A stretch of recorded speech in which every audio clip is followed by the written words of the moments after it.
begin then. I'm David Forbes. Thank you all for coming out this very rainy Sunday afternoon to listen to our presentation on Asheville's government. As you can see from the slide, this is probably divided kind of into three parts. The first is how is Asheville's government supposed to work, and that's on paper under the city charter. What's the rules and regulations? Kind of an overview of those. Then, of course, there's how it really works on the ground, in fact, affecting people's lives all around the community. And last and most importantly, how you, your friends, neighbors, and communities can work together to change it. Governments, especially local ones, they get really stagnant and refuse to change and to deal with what's going on in the community around them, don't lead to anywhere good for anyone. So yeah, we can begin. For those of y'all that might not know me, I am David Forbes. I'm the editor of the Asheville Blade. We are a local news site that focuses on long-form, kind of in-depth social justice journalism. We're available online, AshevilleBlade.com. We have no ads, we have no corporate backers. We are entirely reader-supported, and people can subscribe at Patreon or donate on Square Cash. I would like to sincerely thank Firestorm for making this presentation possible. Yes, excellent. So, what Asheville's government does, a lot, to the degree that I think it's hard to sometimes fathom exactly how many areas, even a small city government like this one, just really affects. What does and doesn't get built in Asheville. The city actually has a lot of control over that if it wants to exercise it. What they call public safety, police, fire departments, housing programs, incentives, whether those are working or not, economic development, which projects the city chooses to incentivize or not incentivize, the entire water system, parking spaces and decks, the entire civic center space, public works, anytime something needs to be repaired or patched up, it is generally the city's who ought to do it. Parks, pools, and community centers, planning, what might get built in the future or not get built, trash pickup, the bus system, which thousands of people here rely on to get to and from work or live their lives, streets and sidewalks, stormwater and flood prevention, and that is not a comprehensive list. There is a lot more, in fact, the city deals with. This is kind of an overview. It just gives you an idea of the range of what the city of Asheville affects. It does this all with cash from property taxes. Every person or organization that owns property in the city of Asheville has to pay a certain tax per year. That's how the city gets most of their money. Fees, and that's everything from a parking ticket or to fees for stormwater or water itself. And then a small portion of sales taxes, which the state collects, and the city gets a little bit of that back. And actually it gets to one of the city's biggest powers, which is the city of Asheville runs a $174 million budget. So if they decide, hey, we want to put some resources towards something, they have a considerable amount of power to do so. So who runs Asheville's government? Who deals with all that? Asheville's government is what's called a council-manager system, and it's been this way since about the 1930s. Under the system, voters elect 6 Asheville City Council members and the mayor. Council sets general policies and can change local laws and rules, and really, really, really importantly, they can hire or fire, if they choose to, 3 major officials: the manager, the city attorney, and the city clerk. The city manager, we'll get into a lot more about in a second, runs most of the day-to-day operations and city staff. And city staff are basically city employees. If you've dealt with the city of Asheville, 99% of the time, it's through a member of city staff. Whether someone kind of on the ground fixing a sidewalk, or a department head running a large operation or system. The city attorney acts as council's lawyer. They give legal advice on policies. That may sound kind of dry, as we'll get into in a second. That position actually has a ton of power. The city clerk deals with minutes and the records of council's actions, making sure meetings are held in accordance with state law and are open to the public. Council also appoints members of multiple citizen boards, and those boards have widely varying powers, but overall they do play a role in dealing with policy. It's rare that council doesn't have a vote on something that a board's not considered, argued over, or hashed out before it gets to them. This is all prescribed by the city charter. That charter can be changed by council or by citizen petition. If 15% of voters sign something saying, hey, we want a bunch of new provisions or changes, they can actually put that in the ballot. That is incredibly rare. The last time anything like that happened was in 2007. And so yeah, council, staff, and boards are combined the three main parts of city government, and those are the way they do or don't work together kind of affects how Asheville's government works. And I should know, if anyone has questions at the end of any of these slides, please just raise your hand. I'm happy to provide a little more detail or clarity on anything. Yeah, I have a question. When it says 15% of voters, is that registered voters? Yes. So what would that number be, do you know, roughly? Oh, it varies, several thousand. Okay. At least, probably close to 5, but that is my incredibly off the top of my head estimate. I know that in 2007, council tried to switch Asheville to a partisan election system, so Republican, Democrat, the way most elections in the country and state work. A lot of people didn't like this. It effectively shut out unaffiliated candidates or third parties, among a lot of other reasons. And at the time, they got the signatures barely, and it was considered a huge effort and a huge upset. They got the signatures at the time to give people kind of an idea of how unusual this is. But in that case, they did, and the change to have a Democrat v. Republican system in Asheville actually got defeated. So that's kind of an example. I have a question on that. Yes.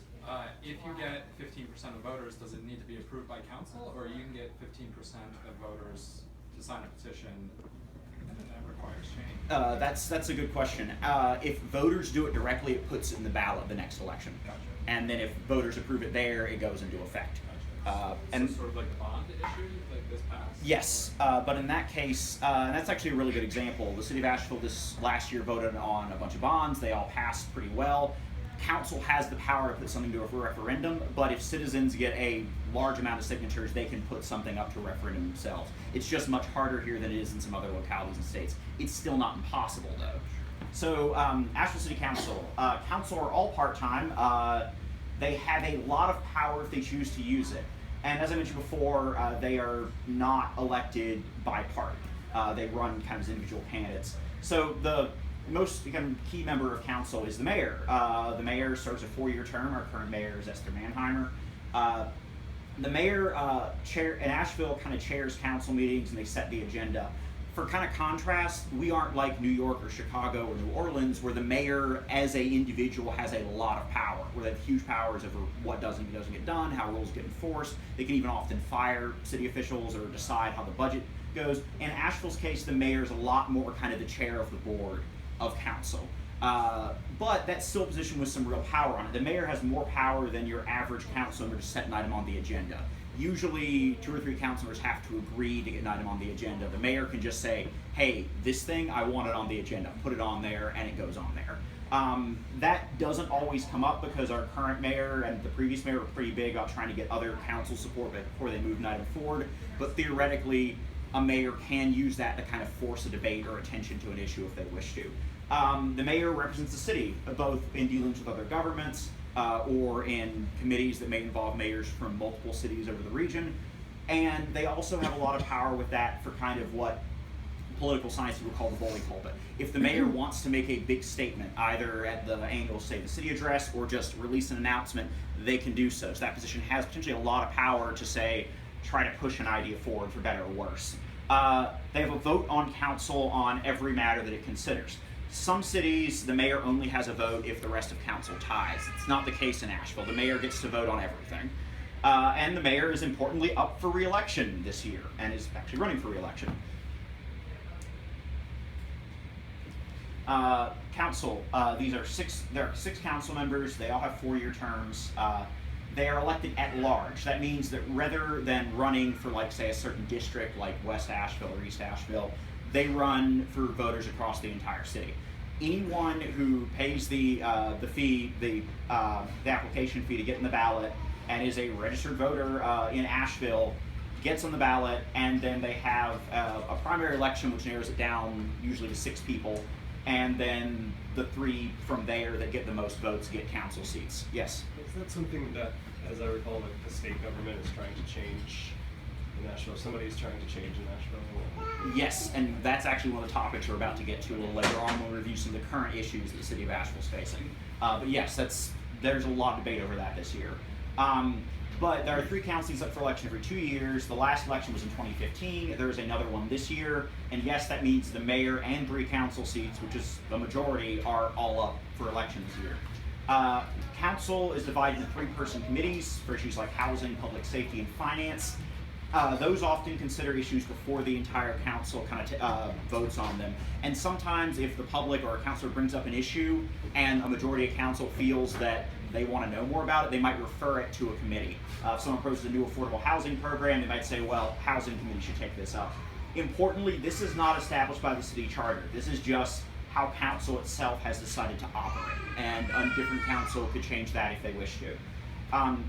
By majority vote, council can change ordinances, they can create new programs, they can change the policies for city staff, or direct money be allocated somewhere else, as long as it doesn't run afoul of state or federal law. But even though those laws do have some real restrictions, in general, council has a lot of power to change things if they wish. They select one of their own members as vice mayor. This happens every 2 years when a new crop of councilor comes in. The vice mayor fills in for the mayor if for some reason they're absent from a meeting or can't vote in a particular matter, and oversees citizen board appointments. The vice mayor doesn't make those decisions themselves, but they do have a lot of power to kind of oversee the process and kind of recommend, certain people be interviewed or kind of singled out for board appointments. They are tasked, council are tasked with holding staff accountable through setting policies, directing changes, and as mentioned before, their ability to hire and fire kind of the 3 big city officials. Any questions? Yes? I noticed that whenever you talk about council, you talk about how council has like a lot of power if they choose to use it. Yes. And I guess that's like an interesting caveat. I've always heard that we have like a weak city council model, and that everybody's part-time and therefore like is sort of structurally dependent on staff for a lot of like decision making. You are reading my mind about the exact next thing we're about to get to. Okay, cool. But yeah, to some degree that's true, and so kind of the if decide to use it, that's why I say that repeatedly.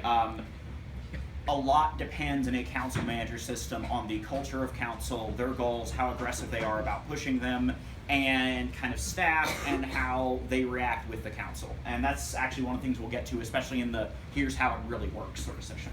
So city staff, here we are. With council part-time, of course, a lot of day-to-day power in the city relies on city staff. There are over 1,100 city staff, and they range from planners and firefighters to police and public works. And city staff are typically everyone who works for the city. So obviously there's a lot of range in those positions. The city manager has the power to hire and fire staff within some limits. North Carolina does have a civil service law that does place some limitations on the manager's abilities. They still have a lot of power. Council can direct the city manager or pass a policy change, but under the charter they can only order the manager, the attorney, and the clerk directly.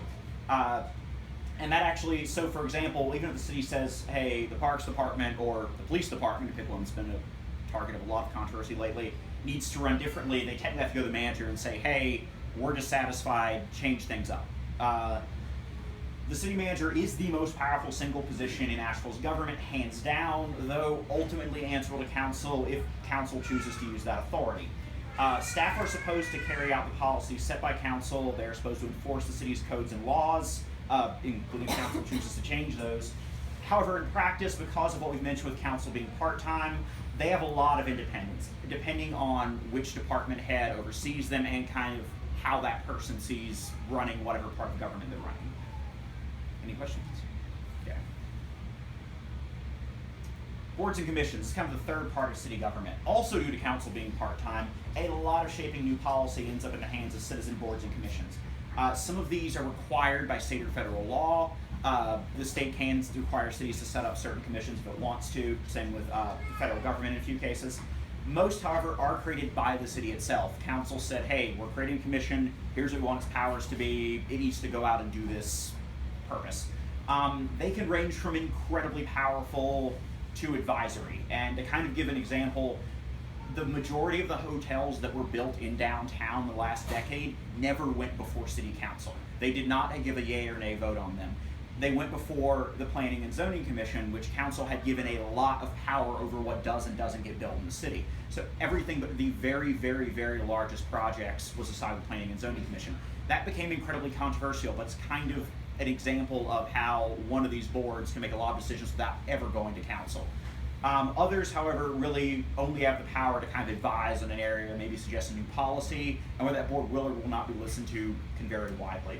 And they can range from largely technical. You don't see a lot of political brawls over the Electrical Examiners Commission, for example, to incredibly controversial. The Police Commission and the Transit Commission in recent years have seen a lot of debates and controversy. The city appoints in total over 155 people to boards and commission seats. And I say that number because when I did an article last year, joint project with Hudson Citizen Times, over running down who those members were, but they've added some more boards and positions since then, so that number's a little outdated at this point. An example of how this all works together, or is supposed to anyway. So council decides, you know what, we want new regulations on the hotels. They're getting way out of control. The voters were not satisfied at the last election. We need to do something. So staff, under the direction of the city manager, are supposed to then go write those rules. And if council says, hey, the rules need to say A, B, and C, they need to come back with rules that say A, B, and C. Or at least that's how it's supposed to work. The city attorney then looks them over, says, hey, these rules are totally legal, you totally have this power. And then citizen boards will usually weigh in on those new rules, for example. They'll say, hey, I think this is a good idea, or I think it's a terrible idea, or hey, this might be good, but add a few things to it. And then council can choose to pass the rules anyway. Under this system, council does have the final say on policy if they choose to weigh in on it, unless it runs afoul of the law in some way. Questions? Oh, yes. Is there a difference between a board and a commission? Is there a distinction there? Functionally, no. Yeah, the terms get used for different things, and as does committee. But under the system, there's no real difference between them. They are a group that the city appoints to deal with certain policy stuff.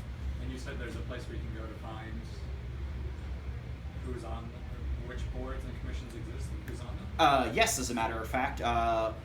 We did an article called Behind the Boards a little over a year ago, and that had at the time a current list of all the boards and commissions and all the members of them. It has changed up a little bit since then, but it does give a good idea of these boards, when they meet, and some of their powers and some of their membership. And the name of that article again? Behind the Boards. So, and yeah, early next week I'm going to be posting something with a lot of links that tie to this presentation, and I'll put that link up on our Facebook page and elsewhere. I encourage people to take a look if you want a little more in-depth info. So, see another hand up? Okay. Reality check, of course. That's how it works on paper, but every government is made of people, and a lot depends on their ideas, their biases, their dynamics, their agendas, who they do and don't like. In Asheville's government, the city manager has been in office for over 10 years. This is an unusually long amount of time. Most city managers either end up retiring, moving to another city, or occasionally being pushed out by their councils within about 4 or 5, maybe 6 years. Yes? So there's no term limit on this position. The term limit is whenever council decides they don't want the city manager The hanging most around. powerful member of city government is not answerable to voters, and it has no term limits. Not directly. It all depends on if council chooses to use their power or not. Yeah, that's as we'll get to, that's a really controversial part of the system, and something that's become under a lot of criticism lately. Most council members work closely with him and senior staff and are very, very, very, I should put the very in bold marks, averse to criticizing or contradicting them publicly. Indeed, this has been very controversial at times, and a source of major controversy right now. This is also not a secret. It's not like council's doing this just behind closed doors. They have said for years and years and years, we value working very closely with senior staff. We value getting along with them. We like to kind of act as one mind on stuff.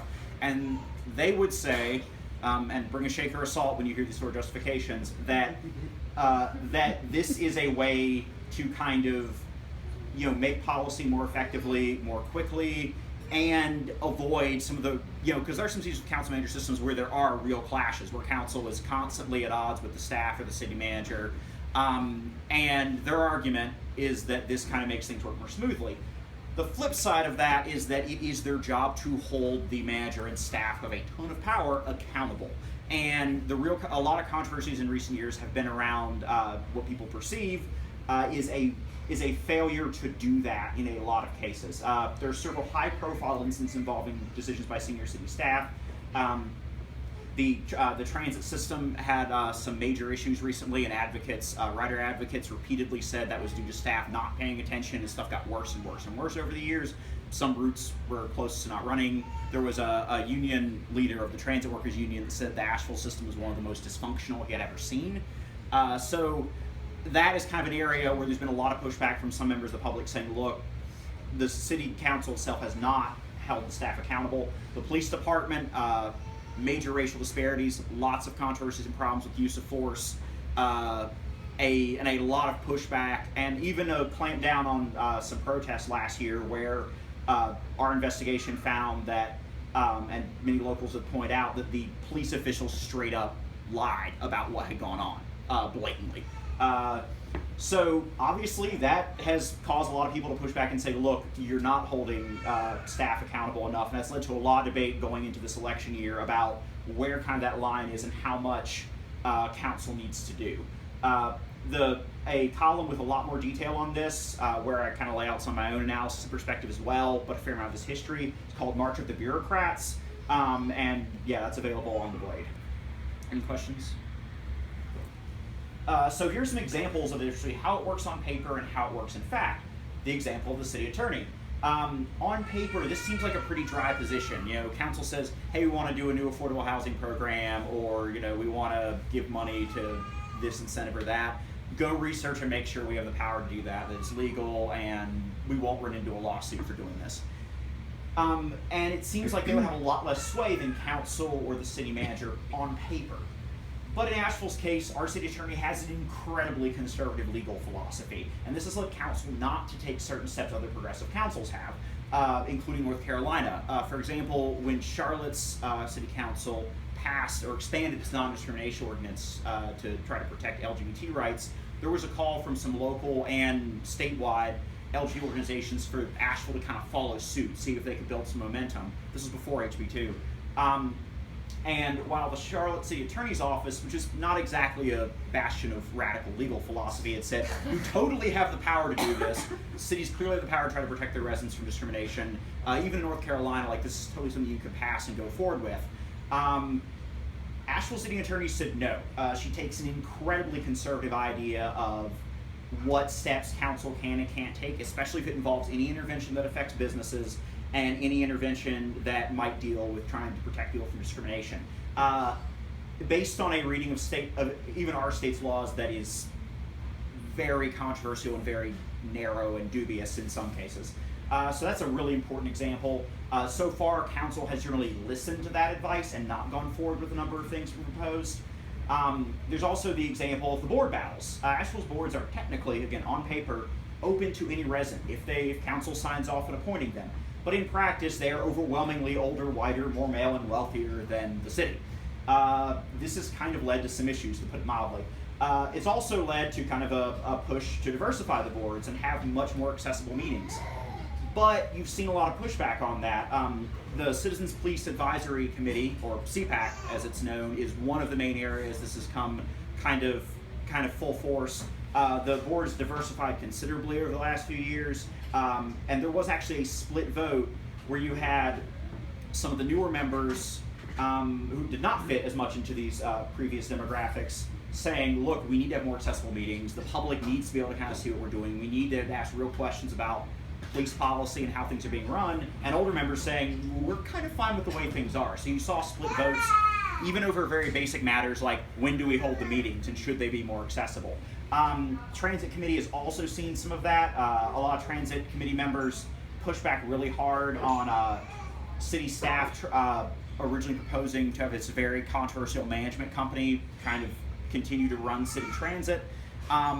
And in one of those cases, the clash got to such an extent that board members were saying, hey, we want certain documents, and staff were saying those documents didn't exist, despite one of those staff members having written those documents over a month before. So this has kind of gotten to be much more of a clash in the last few years.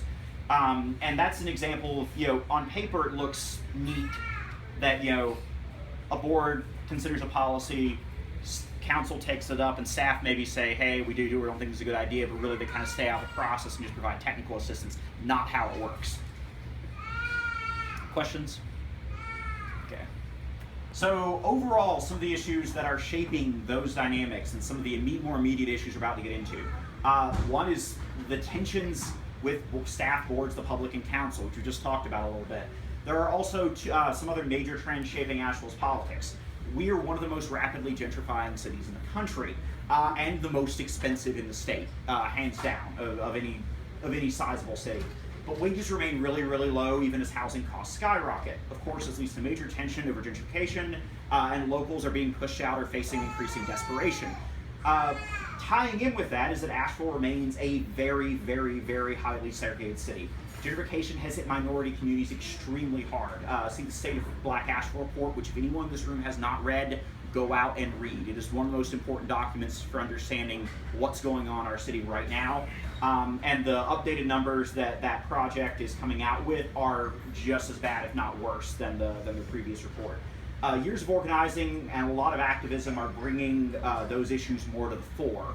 And they are becoming a topic of much more public debate. They're showing up at council meetings and board meetings a lot more. So whereas before you'd see things kind of go through this process, a lot of it out of public view, a lot more of it is getting highlighted now, and there's a lot more pressure. Questions? Okay. The immediate issues of 2017. The big one is the budget. I put the title up there for a reason. It is probably the most controversial budget year I have seen since I started covering council about 12 years ago. One of the big debates has centered around $1 million for a really, really, really controversial police expansion downtown, be doubling the number of police downtown in the core of the city, versus $1 million for housing services. And you're really kind of seeing those tensions I talked about playing out. There is a lot of controversy with the conduct of Asheville's police department. It has major racial disparities now. It enforces traffic stops, for example, there's been a lot of questions about use of force, a lot of criticisms, and it's kind of clamped down on protests last year, and all that has made alarmers of the public saying, we don't trust you, and we think this expansion of the police will only make things a lot worse for a lot of people in Asheville, especially given how segregated the city is.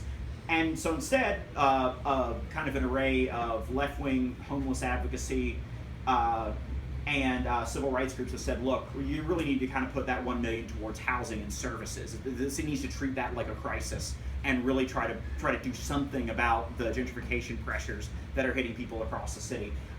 We go way in depth into this in an article called Season of Discontent up on the Asheville Blade, which some locals recently turned into a zine, which I thank people for. So that was, so that's out there, but it's also available online if anyone wants to look it up. Transit funding, the city's transit system is getting the money it receives from the federal and state government cut back. The transit system already has major issues. It needs new buses, it needs better services, and given some of the pressures we just talked about, a lot of people really depend on that to get from place to place. It also needs expanded hours.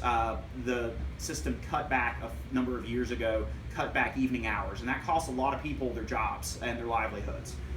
So there's pressure to find some way to kind of make the transit system more workable, which requires money.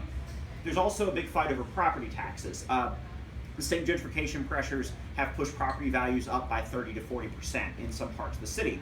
So the city is going to, as it usually does when this happens, lower the rate to some degree so people don't get stuck with their property taxes going up by a considerable degree.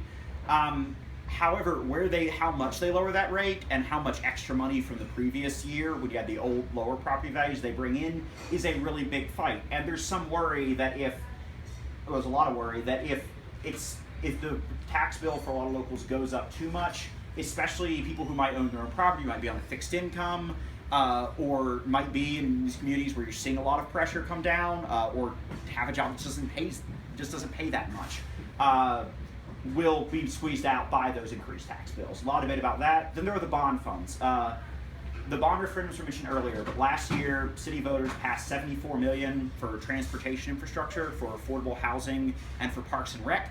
However, there is a lot of flexibility over where that money goes. So while the money passed for affordable housing has to be spent on affordable housing, which affordable housing, where, how affordable is it actually, are all big debates you're seeing right now. And this year, as the city does start to kind of parcel out that money and plan stuff, is when you're going to kind of see more attention over where that cash does or doesn't go. Also, a big topic and it deals with some of the fights between council and staff and boards, are about reforms to city government. Recently, the NAACP and the Southern Coalition for Social Justice proposed a number of reforms to reduce the amount of racial disparities, harassment, and traffic stops. So far, city staff and the police only say that they'll adopt one of those, so expect a lot more debate on that. The current chief's tenure has been really controversial in a lot of ways, and there's a lot of pressure around kind of the policy she's pursuing. Transit, we mentioned some of those issues before, and you're seeing activists kind of keep up the pressure for, hey, transit needs to change. While you're seeing some resistance from some on city staff, those are going to keep playing out. There is a referendum on a switch district elections. The city, as I mentioned before, doesn't have districts. There's been some talk over the years of it, whether it should or shouldn't. But in recent years, as conservative members have pretty much entirely failed to win any seats on city council. You've seen more pressure from state legislators to basically gerrymander city elections. And there was a proposal last year. It narrowly failed in kind of an upset for a lot of complicated political reasons. But the item's been brought back this year by a state senator in Henderson County. And there is a proposal to basically slice the city into districts, unless the city passes districts itself. But the bill would require the districts to be so narrowly drawn, it would gerrymander the city. So a lot of pressure about that. The city council has decided to put this to a referendum. And there's a number of reasons for that. One is so they can say, look, city voters had a chance to vote for 6 council members elected from districts, the mayor elected at large, or the current system. They chose the current system. It also gives them a stronger hand in court. Some of these attempts by state officials to gerrymander other cities, Wake County and Greensboro both got similar bills target them, have failed in federal court. Judges took a look at it and said this is rampantly discriminatory. It's clearly meant to reduce minority voter turnout. And but in some of those cases, they've said, look, if you didn't put this to a referendum or allowed to be put to a referendum, you're basically not giving people the right to weigh in on this. And that's actually a reason judges have rejected some of these gerrymanderings. And then there is an election for a majority of council seats. And if given political philosophy or agenda kind of prevails in that, they have a lot of power to kind of reset how things work in the city. Remember what I mentioned about council has a lot of power if it chooses to use it. And with a lot of these debates going on in the city, and probably the most local political upheaval I've seen in many, many years, I think you're going to see a lot more focus on this election and kind of what changes might come out of it. Any questions? So, what to do, and this is by no means a comprehensive list. Tactics vary from time to time, and communities in Asheville are constantly coming up with new ones to try to kind of survive and thrive and navigate the realities in the city. City council elections have incredibly anemic turnout, like 11 to 20%.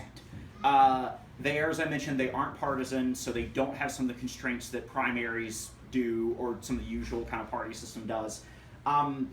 So if people think that someone should run or that certain views aren't being represented, and I think it's safe to say a lot of views aren't being represented in City Hall lately over the past few years, vote. And beyond voting, consider trying to get people together to run. In Asheville, unlike a lot of other elections, all it takes is someone, getting the funds together. It's like $75, I think, to get on the ballot, and then having enough people willing to come out and vote for them. Because turnout is kind of low, 500 to 1,500 people can swing an election. If you got like 4,000 people out with a set agenda, they could pretty much just do what they wanted if they won those seats. And yeah, city government has some constraints, but as we've seen before, there are a lot of powers that it does have. So this election year is unusually important. Show up, especially to meetings that don't have high attendance. The recent campaign against the 1 million police expansion has used this tactic really effectively. They packed public safety committee meetings, which usually, I've been to enough of them to know, have like 5-10 people in them.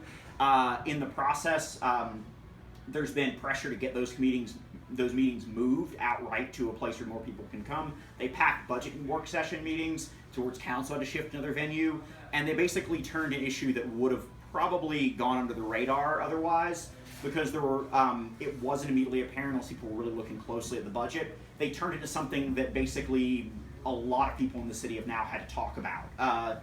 So that's generally been a pretty effective tactic. Bother council members. They won't like me saying this, but honestly, like, call them, email them, be like, I'm not satisfied. Because the voter turnouts are so low, they tend to be really, really worried about public pressure. Demand answers for stuff. If there's something that's not clear, or if, city staff are lying about something, talk to members council and be like, hey, when are you going to actually do your job?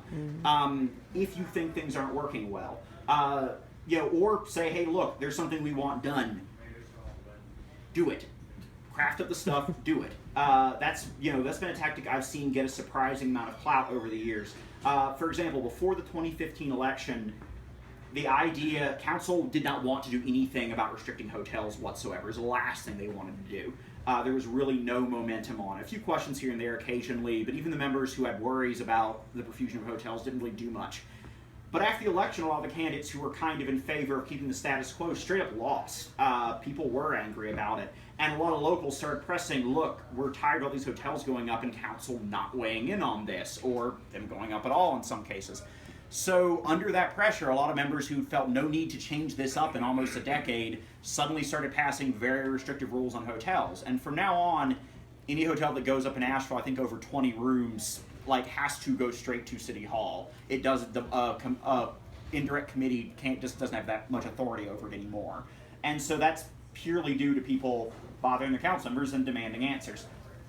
A lot of the time, the process is unclear to some degree about how a given act of secret works in the ground. So when it's unclear, make staff spell it out. Say, after this committee, where does it go? Who makes the final decision on this? Okay, what's going on with this? Why do you have the power to do this? Get the answers on the record. Because as we mentioned before, there were at least 2 cases recently where city staff straight up did not tell the truth about either events that they had total control over or documents that told a very different story from the one they were telling a city committee and citizens. So there's a lot of potential there to kind of get put some pressure on.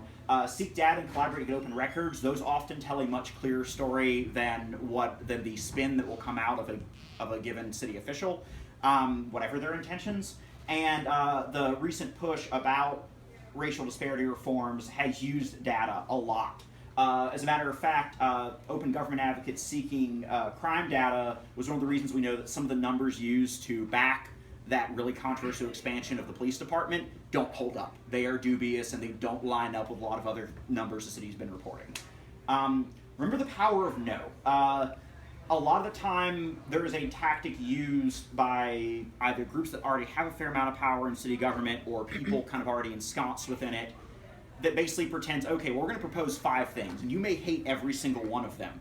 But when you say, hey, I don't like any of these things, and be like, oh, okay, well, now we have to compromise, and that compromise inevitably is them maybe giving up one and putting 4 other really awful things through. It doesn't always have to be this way, though. The buskers in town are a really good example. There was a whole bunch of proposals that they said would straight wiped out their profession, their entire artistic scene, giving police a lot more power and enforcement over what they could and couldn't do, which would have shut busking down a lot of cases. And for years, some on council and city officials said, well, you can't be this intransigent. You have to, allow this to go through. This is going to be the way it is. But the buskers won. They held out for about 2 years, and eventually staff pretty much ended up dropping the vast majority of what they were proposing. So there is a definite virtue to tenacity when dealing with city politics. Anger works if it's focused and determined. Basically, so people have every right to be angry about a lot of things going on in the city, and anyone who tells you otherwise, frankly, just is either coming from a position of massive privilege or doesn't know what they're talking about. But to work kind of in the political realm, anger helps to be focused and determined. So not the random staffer answering the phone, but the department head who's making 6 figures, that's where the anger should generally be directed. And that tends to actually be really effective.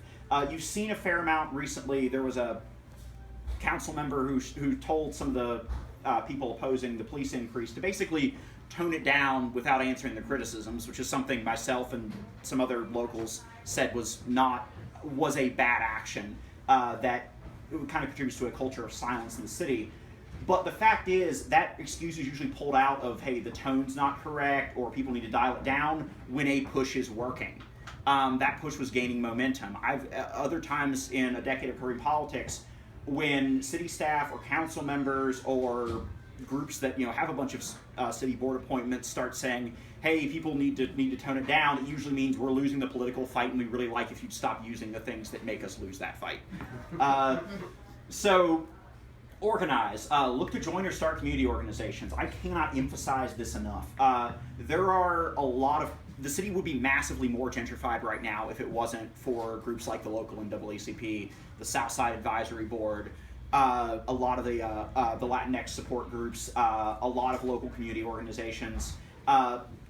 It's amazing what just a little more organizing, even a group of like 10, 20, 30 people can do to kind of halt things going forward or try to push new things going forward. Especially if they're also relentless and focused and determined. And remember, to have any legitimacy, this is your government. It's not councils, not the city managers. It's yours. And if it's not working the way it should, if your life is not getting better, if you feel that your cities and your cultures are getting pressured and squeezed out and hurt more and more and more, you have every reason to be angry, fight, and demand that things change. So yeah, any questions? Yes? Is there a good resource online to direct you towards these community meetings, maybe like link to, bam, there we go. Yes, as a matter of fact, thank you for reading my mind there. Yeah, so we have a number like a calendar. Yeah, we have a number of resources. So the third one there is actually the city's official website. It is better than it used to be and is still very, very far from where it needs to be. But there are, at least there, if you put in like the name of a given commission, it will tell you when they basically meet and usually have the agenda up there. And that's yes. I don't need to cut you off with the questions. Well, yeah, I'll come back to it in one sec. But yeah, there is more information there, and part of that is due to pressure from a lot of open government activists locally saying, look, this needs to be way more transparent. AshevilleBlade.com, a lot of coverage there, and I'm happy to help with any info if people have questions. That's my email right there. I check it really regularly, and part of my job as a reporter is not just investigating or writing the occasional opinion column or editorial. It's directing locals to kind of navigate this labyrinth of governmental stuff. So yes, the question? Okay, yeah, two questions actually. The first one is really quick, and that is, I remember that this is a series that you're doing, and I'm curious if there is an additional presentation that you have planned already, if I know other people that I wish were here who aren't here. So this has, this is the third of 3 sessions, and they're all essentially the same presentation in different areas. We had 2 others, one in downtown, one on south side of the Eddington Center. And if things go well and we get enough turnout, I would love to do like one more of these somewhere. We've gotten a pretty good response so far. So yeah, if people want to request that, or any local groups want to request that, I'm very open to doing another session of this at some point in time. Okay, and then my question that's more about the whole question of like how to affect change, how Yes. to plug in. Yeah. Obviously the first thing on your slide was like getting out and voting. Mhm. And I guess I'm a little curious to like talk more about that, Sure. particularly because in my time in Asheville, like since 2005, it seems like electing progressives to city council has had a pretty low efficacy in terms of affecting change. And I guess I'm curious if you could reflect on like why it is that electing progressives hasn't yielded any results thus far, and how the future of getting out the vote could be different. Certainly, that's a really good question. So actually, this is probably another piece I should put with the others I'm going to assemble early this week.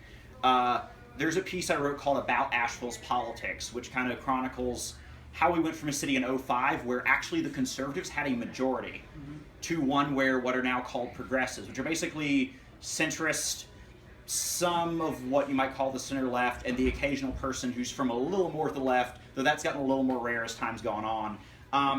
And kind of how they kind of started to get more city positions and kind of cement their hold on power. And why in some issues they really haven't been very progressive at all. Some of those are the dynamics we just talked about. City staff is a good deal more conservative. The city attorney are a good deal more conservative than city government. So the city government says, look, we're going to defer to them. That takes your policies like more rightward immediately. So I should also say voting is never enough by itself, not by a long shot. It is one thing of many, many, many that need to happen. But it is a lever that is there, especially in a system where there's not as much lock from political party infrastructure just because of how it's set up under the city charter, and where voter turnout is roughly low. There is a lot of opportunity for an upset. So one of the things I think that didn't happen was that there was and this is actually something I should mention that people really need to watch out for. Don't ever assume that if someone says, "Hey, elect me and I'll fix it," it will ever be okay. The bigger question is, what community structures do we have in place to ensure that regardless of how they feel once they get into City Hall or any other office, that we keep bringing them back to do certain things, whether they immediately want to or not. A lot more of it comes down to pressure than whether someone is personally like a really good person or super progressive. So I think without community infrastructure, keeping up support maybe only a few fronts when they're trying to defend a community or stop one thing from going through, I think it's easier for kind of established bureaucracy and frankly progressives, a lot of whom were kind of centrist or center left in the first place, to put it mildly, to kind of just go forward with something that's more appealing to kind of entrenched interests in the city. There is a potential for a lot of upset, and you're seeing that already across kind of the country. For example, Seattle has gone much more aggressively on wages and labor rights because you had socialist-run members for city council and win a seat and put a lot of pressure on things from that point on. And there's actually a long history around the world and in America as well of local government being an area where more kind of those upsets can happen. Partly because you get a few communities rallied on board, and you can start saying, look, we're putting people who are not maybe as people perceive as beholden to business interest or not as tied to kind of like the status quo, might have a lot more scrutiny or a lot more of kind of an aggressive attitude towards the power of city staff. Those are all things that people want to do, they can do. And as mentioned before, there are actually a lot of powers council has. So if a slate of people or a group of people gets on that says, look, we want 10, 20, 30, 100 things to change, they have a lot of power to just go ahead and start doing that. And a lot of power to replace officials, if they want to, who might be averse to that. But it does require probably a much more disciplined political operation and less assumption that once in office, people who said what people want to hear on the campaign trail will just kind of go ahead and do that. So that might have been a slightly meandering answer, but I hope that was helpful. SunshineRequest.com. This was set up by some local open government advocates, and they're basically taking requests to dig up records and then posting them online. It is really, really, really useful. Also, if you're on Twitter, Avlgov hashtag, we have live coverage of meetings. As a matter of fact, right after this, we're about to have the first council forum on policing of the year is going to be the Eddington Center. I will be covering that live on Twitter. So if you want to see some of these debates kind of play out in real time, Asheville City Council meetings are held the second and fourth Tuesdays of every month, 5 p.m. on the second floor of City Hall. They are open to the public.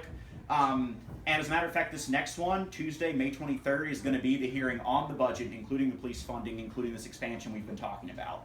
So that's a huge kind of opportunity to put public pressure, if people feel one way or the other on that. Any questions? Yes? Are most city councils part-time?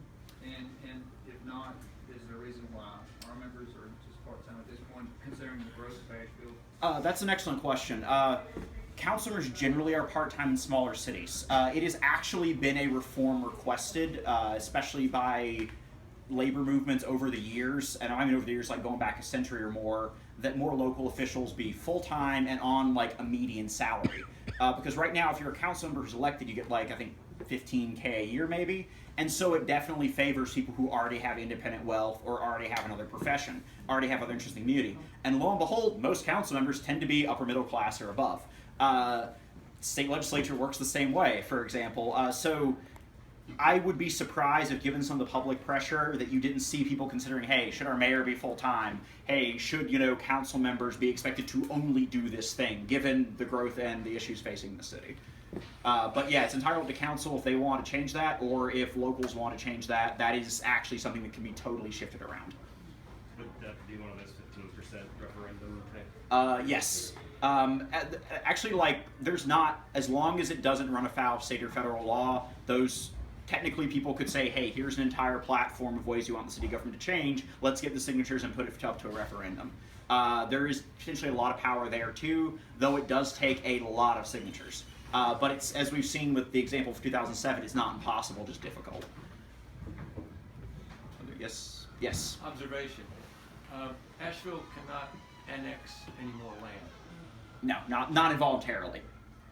And so a lot of other cities I've lived and worked in, that was always a method for letting off the pressure of this or that issue.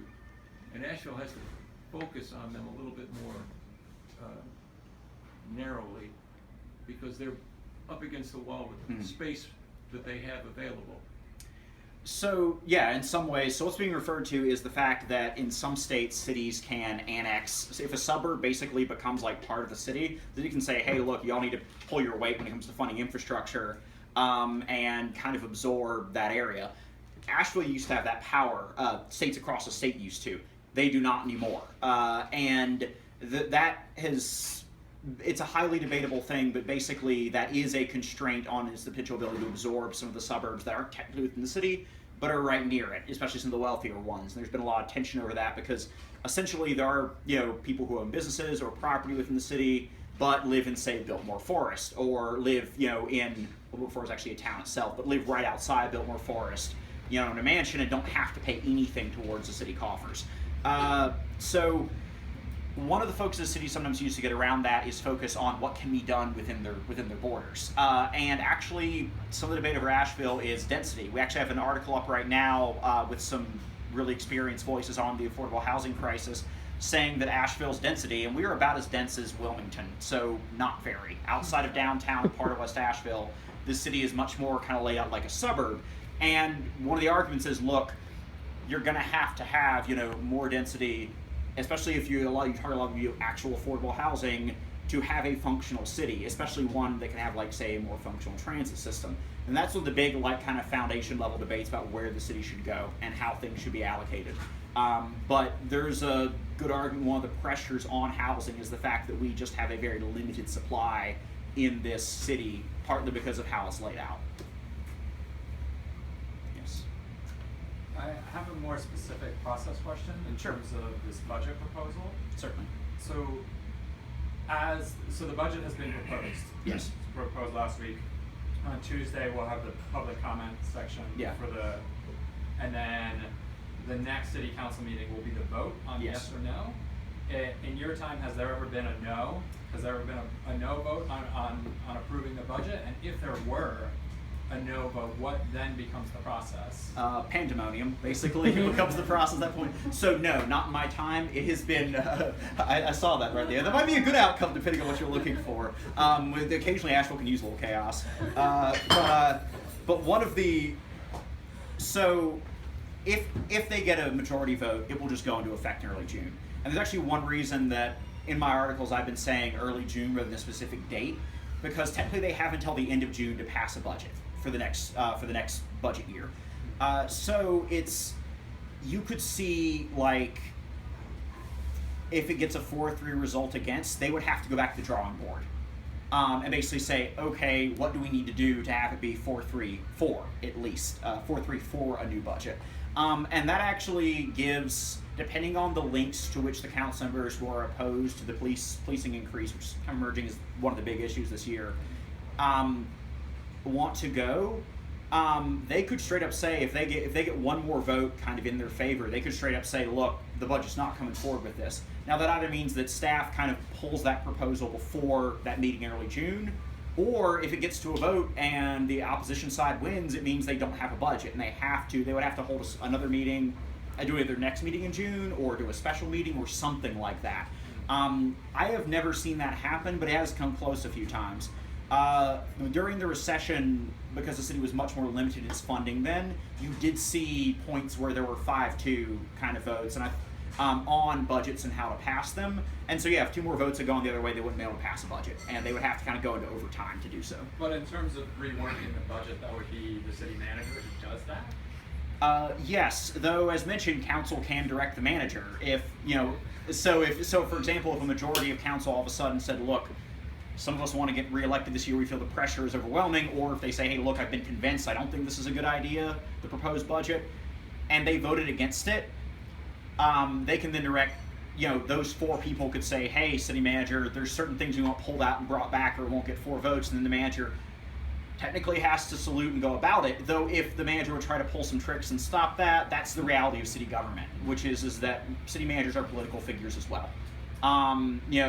And they have agendas as well. So that could also be a case where the city manager then starts talking individually to council members and seeing if they can shift some votes back and forth.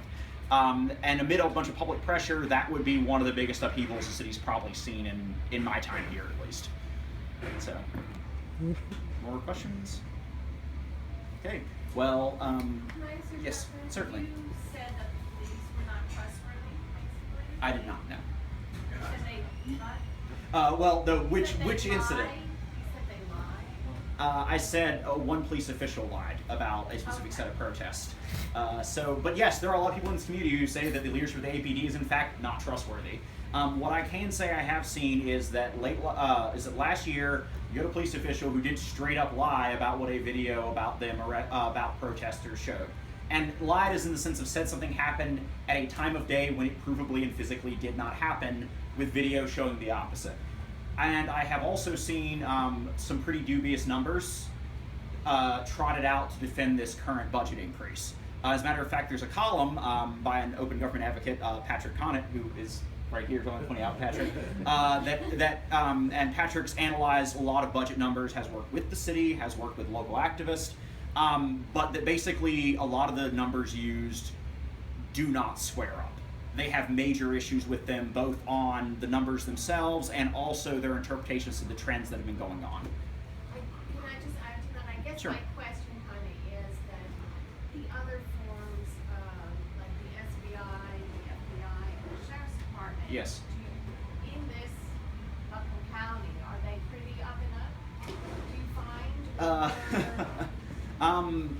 Every single law enforcement department has major criticisms, including one from some parts of the community about the basic structural way they work and whose behalf they use power and force for. And this is me kind of having my reporter hat on, saying, there is a lot of this community that simply does not trust its law enforcement agencies, especially in more marginalized communities. And given the disparities that they've been highlighting recently, there is a lot of reason and decades and decades and decades behind that lack of trust. The solution to that's kind of where y'all come in, frankly. Yeah. So there's, but I would say probably the APD is one of the more controversial right now. For example, the sheriff Van Duncan implemented body cameras with a much stricter policy for officers not having much authority to choose to turn them off, much more quickly than the APD itself did. And the APD has all shifted over the years. For example, a number of years ago, the APD dialed back on how much it clamped down on protests, only last year to start really clamping down on protests way more. So, yes? And the SBI? So the SBI, which is the State Bureau of Investigation, and technically is supposed to monitor the APD. I mean, the SBI doesn't really have a great record for transparency, I can say that. Historically, they are very averse to releasing the records and rationales behind investigations. That leaves a lot of up to the local district attorney to say, hey, here's the records. But there have been a lot of instances where the SBI, for example, investigated the shooting of a local man named A.J. Marion. And when they completed that investigation, they handed it to the district attorney, the previous district attorney, Ron Moore, who had a number of issues with his tenure. And Moore just said, look, I don't think there's any reason to discipline the officers at all, case closed. And that was it. There was very little released or anything delved into. A lot of reporters have said over the years the SBI is, a lot of investigations that kind of go there don't come back out. That doesn't mean that, there might not be an exception to that. But historically, they don't really play a major role locally, or haven't, in criticizing or reining in local law enforcement when there have been use of force problems, disparity problems, etc. Yeah, law enforcement in Asheville could be its own other presentation. There's a lot there. Okay, well, if there's no other questions, thank you everyone for coming out. Yeah, ashevilleblade@gmail.com. In addition to these methods of support, if you feel like putting donations in the jar and taking a lovely Asheville Blade sticker, that would also be awesome. So, thank y'all.